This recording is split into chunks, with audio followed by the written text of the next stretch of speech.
तो फाइनली दोस्तों masterpiece movie Tumbbad theatres में री रिलीज हो चुकी है। अब जो लोग इस मूवी को थिएटर्स में जाकर देखने वाले हैं या फिर देख चुके हैं तो वो लोग इसके क्लाइमैक्स, इसकी एंडिंग से जरूर कंफ्यूज हो चुके होंगे। तो टेंशन लेने की कोई बात नहीं, हम है ना आपकी कंफ्यूजन को दूर करने के लिए, क्योंकि इस मूवी को मैं कम से कम 6 से 7 बार देख चुका हूँ और इसकी जो एंडिंग है वो मुझे हर बार बहुत ही ज्यादा इंटरेस्टिंग लगती है। लेकिन कुछ लोगों को वो कंफ्यूजिंग लग सकती है। क्या इस मूवी के अंदर पोस्ट क्रेडिट सीन भी है और क्या तुम्बाड़ 2 आ सकती है? इन सारे सवालों के जवाब मैं आज की इस वीडियो में दूंगा। तो वीडियो काफी इंटरेस्टिंग होने वाला है, इस वीडियो को लास्ट तक जरूर देखना। तो without wasting any more time चलिए आज की इस वीडियो को हम स्टार्ट करते हैं। तो सबसे पहले इसकी एंडिंग पर बात कर लेते हैं। विनायक राव का जो लड़का होता है पांडुरंग अपने पिता से कहता है कि कब तक हम इन छोटे छोटे टुकड़ों पर पलते रहेंगे, बड़ा हाथ मारते हैं ना। तो पूछते हैं उससे कैसे? तो विनायक राव से कहता है कि आप हमेशा आटे की एक गुड़िया बनाकर ले जाते हो और उसे खिलाते हैं और जब तक वो खाता है तो उसकी पोटली से कुछ गिनी चुनी मुद्राएं ही उठा पाते हो। सोने के सिक्के जो होते हैं वो गिने चुने उठा पाते हैं, लगभग 7 से 8। वो एक नया प्लान बनाता है। वो कहता है कि हम लोग बहुत सारी गुड़िया ले चलेंगे, मतलब जो आटे की गुड़िया है वो बहुत सारी ले चलेंगे, जिनको खाने में हस्तर बहुत ज्यादा बिजी हो जाएगा। हम लोग जितना चाहें उतना सोना उससे निकाल सकेंगे। जैसा कि विनायक राव को भी पता होता है और हम सबको भी पता होता है कि हस्तर खाने का बहुत ही ज्यादा भूखा है। इस वजह से विनायक राव को ये आइडिया बहुत ही ज्यादा सॉलिड लगता है। वो अपने बेटे की बात मानकर उस खंडर बाड़ी के अंदर देवी की कोख में फिर से जाता है, एक आखिरी बार जाता है कई सारी आटे की गुड़ियाओं के साथ। मतलब इंटरेस्टिंग और शॉकिंग पार्ट है, उन दोनों को ही ये नहीं पता होता कि जितनी सारी गुड़ियाएं होंगी उतने ज्यादा हस्तर डिवाइड होते जाएंगे।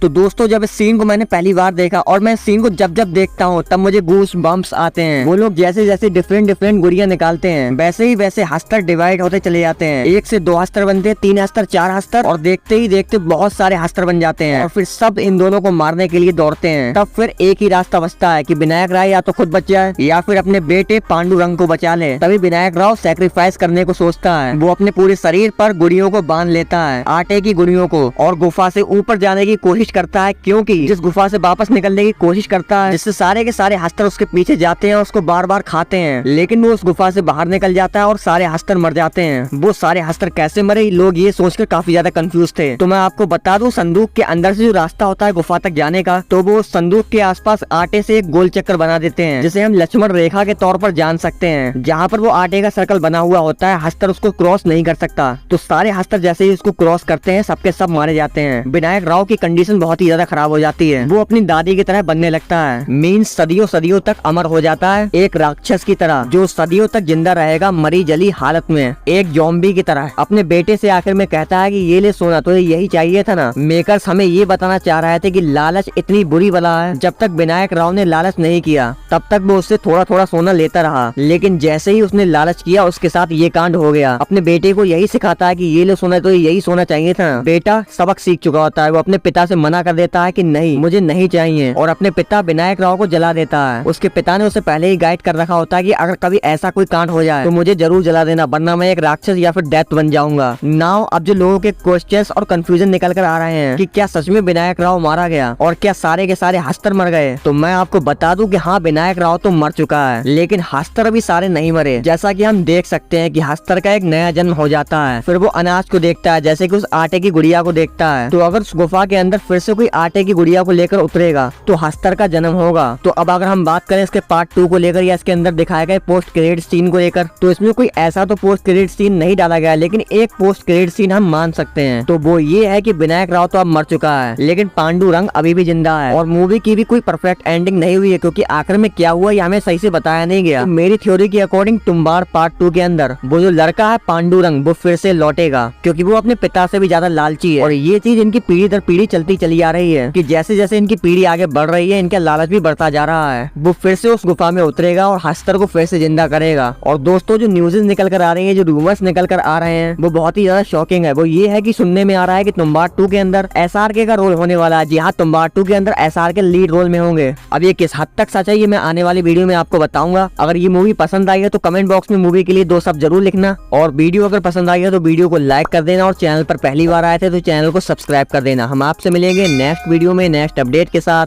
As always thanks for watching.